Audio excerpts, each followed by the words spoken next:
সম্পদের হিসাব জনসম্মুখে প্রকাশের দাবিতে আজকে আমরা এই জাতীয় প্রেস ক্লাবের সামনে সংবাদ সম্মেলনের আয়োজন, গণসংবাদ সম্মেলনের আয়োজন করেছি। আপনারা জানেন যে গত বছরের 2024 সালের 5ই আগস্ট অন্তর্বর্তী সরকার শপথ নিয়েছিলেন, কিন্তু গত 2024 সালের 20শে সেপ্টেম্বর অন্তর্বর্তী সরকার একটা প্রজ্ঞাপন জারি করেছিল যে 15 দিনের ভিতরে তাদের আয় ব্যয়ের হিসাব জনসম্মুখে প্রকাশ করবেন। কিন্তু দুর্ভাগ্যের বিষয়, গত 11 মাসেও অন্তর্বর্তী সরকারের উপদেষ্টারা তাদের সম্পদের হিসাব জনসম্মুখে প্রকাশ করেনি।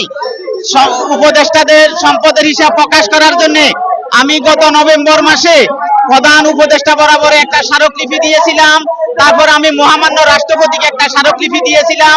তারপর আমি দুর্নীতি দমন কমিশনকে একটা স্মারকলিপি দিয়েছি এবং কিছুদিন আগে মন্ত্রী পরিষদ বিভাগের সচিব বরাবরে একটা স্মারকলিপি দিয়েছিলাম যে আমাদের উপদেষ্টারা বলেছিল 15 দিনের ভিতরে তাদের সম্পদের হিসাব দিবেন, কিন্তু তারা গত 11 মাসেও তাদের সম্পদের হিসাব প্রকাশ করেনি। সেই জন্য আমি সবাইকে স্মারকলিপি দিয়েছি যেন সম্পদের হিসাব জনসম্মুখে প্রকাশ করে, কিন্তু দুর্ভাগ্যের বিষয় আমার কোনো চিঠির উত্তর আমি পাই নাই এবং উপদেষ্টারাও তাদের সম্পদের কোনো হিসাব তারা জনসম্মুখে প্রকাশ করে নাই।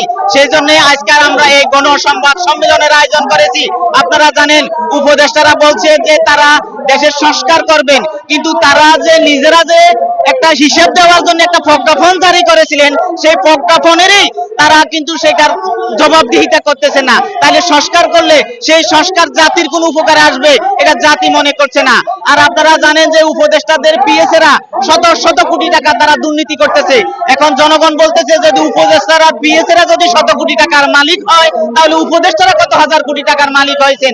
এই দুর্নীতিবাজ উপদেষ্টাদেরকে দিয়ে দেশের কোন সংস্কার হবে এটা এই জনগণ আর মনে করতেছে না।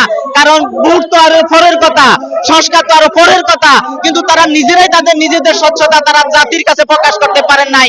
এই দুর্নীতিবাজ উপদেষ্টাদেরকে দিয়ে জাতির কোনো কল্যাণ হবে এটা এই দেশের জনগণ আর মনে করছে না। আর আমরা কোন উপদেষ্টাদের বিরুদ্ধে না, আমরা তাদের যে নৈতিক স্থলন হচ্ছে, নৈতিক স্থলনের বিরুদ্ধে আমরা প্রতিবাদ করছি। আপনারা জানেন যে উপদেষ্টাদের নামে বিভিন্নভাবে পত্র পত্রিকা এখন প্রকাশিত হচ্ছে যে উপদেষ্টারা দুর্নীতি করতেছেন। উপদেষ্টা যারা পিএস আছে তাদের দুর্নীতির কথা আসতেছে, প্রধান উপদেষ্টা যারা সহকারী তাদের দুর্নীতির কথা এখন বিভিন্নভাবে প্রকাশ হচ্ছে। তাহলে এই দুর্নীতিবাজ উপদেষ্টারা রাষ্ট্রের কি সংস্কার করবেন? ভোট তো আরো পরের কথা। জনগণ চাচ্ছে এই দুর্নীতিবাজ উপদেষ্টারা যত তাড়াতাড়ি বিদায় নেবেন ততই এই জাতির জন্য মঙ্গলজনক হবে, না হলে এই দেশ আরো কঠিন সমস্যার সম্মুখীন হবে। আজকে মানুষের জানমালের কোনো নিরাপত্তা নাই, নারীদের ইজ্জতের কোনো নিরাপত্তা নাই।